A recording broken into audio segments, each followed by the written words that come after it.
Hello dears, welcome back to Xylem learning. Shweta miss ആണ്. So അടിപൊളിയായിട്ട് നമ്മുടെ ആനുവൽ എക്സാമിന്റെ പ്രിപ്പറേഷൻസ് ഒക്കെ നടന്നുകൊണ്ട് നിൽക്കുകയാണ്.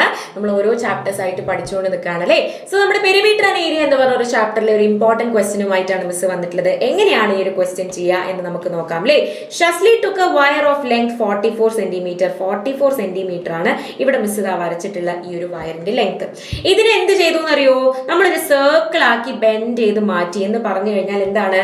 ദാ ഈ ഒരു ഈ ഒരു സർക്കിളിന്റെ ചുറ്റുമുള്ള ഒരു ബ്ലാക്ക് വയറിന്റെ നീളം എന്ന് പറയുന്നത് എത്രയാണ്? 44 സെന്റിമീറ്റർ ആണെന്നാണ് അർത്ഥം. അതായത് മക്കളെ, ഒരു സർക്കിളിന്റെ ബൗണ്ടറി എന്ന് പറഞ്ഞു കഴിഞ്ഞാൽ എന്താണ്? അതിന്റെ സർക്കംഫറൻസ് ആണ് അല്ലെ. അതിന്റെ സർക്കംഫറൻസ് ആണ്.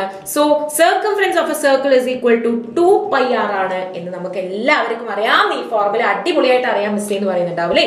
ഇനി നമ്മളോട് കണ്ടുപിടിക്കാൻ പറഞ്ഞത് എന്താണെന്നറിയോ?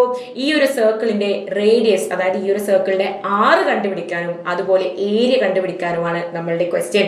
അപ്പോ 44 is equal to 2 into 22/7 into r ആണ്.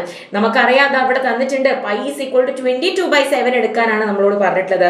സോ r കണ്ടുപിടിക്കാൻ എന്ത് ചെയ്താൽ മതിയടാ? 44 into 7 divided by 2 into 22 ചെയ്താൽ മതി. ഓക്കെ അല്ലേ.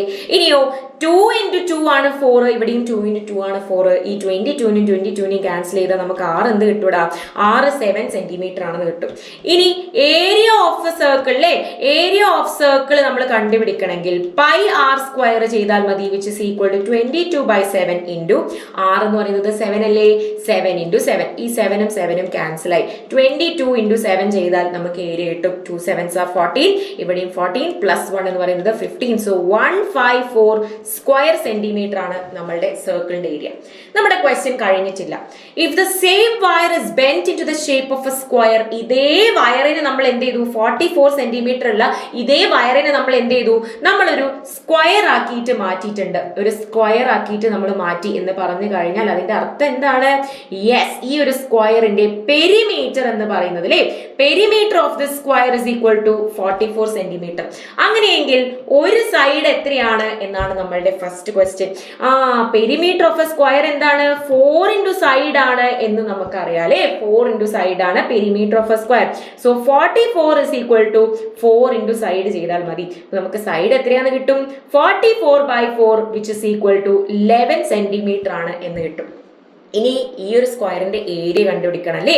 ഏരിയ ഓഫ് എ സ്ക്വയർ എന്ന് പറയുന്ന മക്കളെ എന്താണ്? Side into side which is equal to 11 into 11 that is equal to 121 square centimetre. ഇനി നമ്മളെ ചോദ്യം കഴിഞ്ഞോ? കഴിഞ്ഞിട്ടില്ല. ഒരു ഭാഗം കൂടെ ഉണ്ട്. Is bent into the shape of a square. What will be the length of each of its sides? ചെയ്ത് കഴിഞ്ഞു. സൈഡ് കണ്ടുപിടിച്ചു. Which figure encloses more area, the circle or the square?